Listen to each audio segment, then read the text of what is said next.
nous sommes déplacés de notre centre. Et il faut véritablement revenir au centre. Pourquoi? Si vous n'êtes pas au centre, vous êtes en périphérie. À partir du moment où vous êtes en périphérie, c'est-à-dire que vous exécutez des ordres qui sont donnés par un autre que vous. Ce n'est pas le but du jeu. Vous savez, quand on parle de renaissance africaine, vous savez que c'est surtout le professeur Cheikh Anta Diop qui a vraiment mis l'accent sur cette chose-là. Au niveau des humanités classiques africaines, est-ce que vous savez, par exemple, qu'on a un retard énorme au niveau de l'enseignement de l'égyptien ancien? Et pourtant, cet égyptien ancien, c'est la maman de toutes les langues africaines.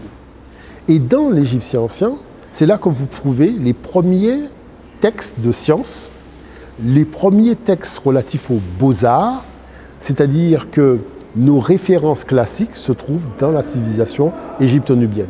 Maintenant, tout ce que nous avons accompli par la suite dans les grands empires à l'époque impériale nous permet non seulement de mieux comprendre ce qui a été fait par le passé, mais de rajouter des données nouvelles et des perceptions nouvelles, c'est-à-dire cette créativité africaine qui a enrichi donc ce qu'elle avait reçu depuis l'Égypte antique, puisque c'est vrai que nous étions avant le long de la vallée du Nil et beaucoup de peuples et de civilisations sont rentrés du côté de l'Afrique de l'Ouest. Mais la connaissance, elle est toujours restée. Maintenant, cette connaissance, vous allez me dire, oui, mais elle est où? Elle est dans les confréries initiatiques. Quand vous regardez les textes, je l'ai montré d'ailleurs lors de mon intervention au Cerdotola, vous regardez un texte d'une confrérie initiatique, prenons le Mvet avec Eyo. Mais c'est de la cosmologie, c'est de l'astrophysique.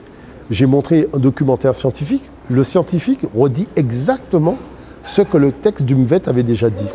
Et on pourrait prendre beaucoup de textes. J'ai montré le texte des Bambara, on peut prendre le texte des Mbok. Vous vous rendez compte que l'Afrique en connaît plus dans les domaines scientifiques que n'importe quel spécialiste occidental dans le même domaine. Savez-vous, par exemple, on parle beaucoup de Newton. Mais savez-vous que Newton avait dit qu'il n'avait fait ni plus ni moins ce que l'Afrique avait fait déjà avant lui?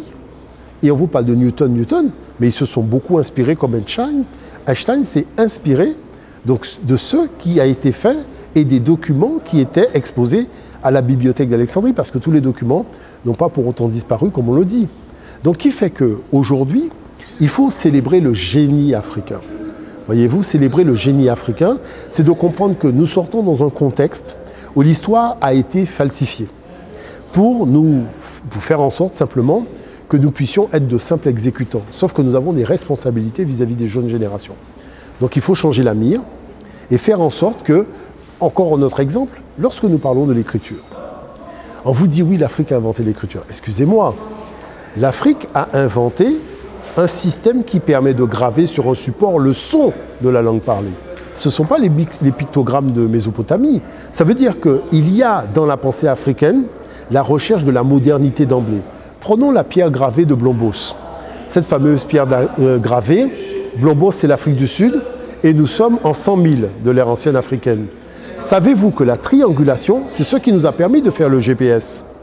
C'est-à-dire tous les progrès du GPS que nous avons, vous prenez la triangulation de Blombos, prenez la triangulation du GPS, vous avez exactement la même forme géométrique. Donc qu'est-ce que ça veut dire? Ça veut dire que lorsque l'Afrique invente, son modèle n'est jamais dépassé. C'est-à-dire même 1000 ans, 2000 ans, 10 000 ans après, c'est toujours le modèle africain qui reste valable. Donc la question que nous nous posons dans le monde scientifique, c'est quel est en fait le vrai Africain?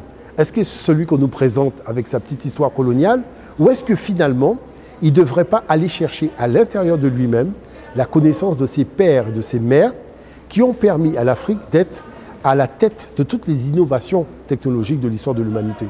Un autre petit exemple. On vous dit que l'Afrique a inventé l'écriture. Excusez-moi, l'Afrique a inventé le support souple d'écriture. Est-ce que vous savez que jusqu'à aujourd'hui, c'est quand même le support souple d'écriture que nous utilisons? La feuille de papier vient de papyrus. Donc vous voyez qu'encore une technologie qui n'est toujours pas dépassée. Donc la chose, c'est qu'il y a bien un mode d'accès à la modernité dans une sphère de pensée africaine qui fait que ce n'est comparable à aucune autre forme de pensée. Mais ça, les chercheurs occidentaux vous le disent. La chose, c'est comment arriver à faire en sorte que nous en soyons conscients. Je pense qu'il faut revenir au niveau du système d'éducation et de transmission des connaissances. Parce qu'il y a un petit hiatus à ce niveau-là. Ce qu'on enseigne aux enfants, c'est déjà dépassé. La chose, c'est qu'il faut moderniser les matériaux de manière à faire en sorte que nous puissions voir cette technologie. Je prends par exemple, je suis au Cameroun. J'ai montré par exemple, quand vous prenez le Ndop, les tissus babyliki avec ses... Tout ça, c'est des mathématiques. j'ai montré comment on peut enseigner les mathématiques aux enfants à partir des formes de tissu. La notion de symétrie. Mais la symétrie peut se faire. Il y a même une équation mathématique que vous donnez à un enfant et il vous donne en sortie le tissu africain. Alors qu'il n'a eu qu'une équation mathématique, il est capable de vous donner le tissu africain à la fin. Comment ça se fait que nos enfants voient dans le tissu africain que des dessins, que de la couleur, alors que d'autres y voient de la science? Parce que l'ordinateur quantique de demain sera fait à partir du tissu africain. Sommes-nous vraiment conscients de tout cela ?